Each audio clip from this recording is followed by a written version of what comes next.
ทักทายสบายดีเนาะหมู่เพื่อนบ่าวเตาและสองวิธีนักล่าเสแนวสุภูสุคนเด้อมื้อนี้สิพาหมู่เพื่อน FC เนาะมายามงูน้ำพ่อใหญ่แดงเด้อมื้อนี้พ่อใหญ่แดงเพิ่นมาใส่ไว้เนาะทั้งงูแน่แล้วก็เบ็ดแน่เนาะไปลุ้นน้ำกันเนาะว่าสิได้หยังบ่มื้อวานนี้เพิ่นก็มายามเนาะทุกคนได้ปีกหนึง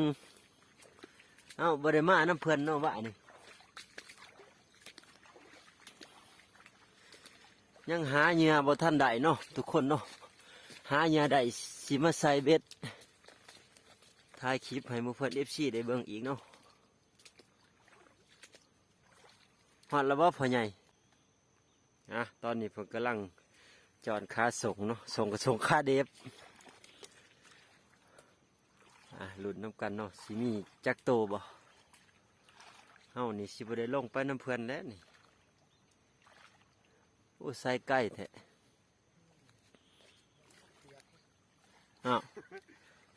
ใส่เลยไอ้เลยเนาะพ่อใหญ่แดงเปลี่ยนชุดได้บ่เด้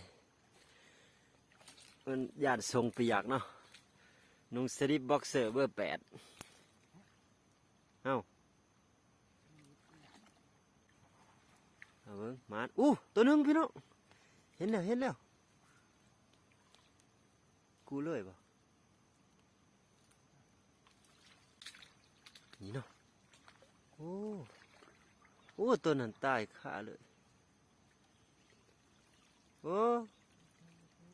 2 ตัวนี่เอาไปเสียเบ็ดปลาดุกต่อ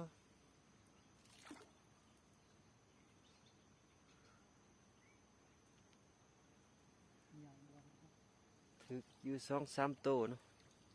มาเบิ่งเอาไปใส่เบ็ดต่อเนาะทุกคนเนาะมานี่ดิตัวใหญ่หนึ่ง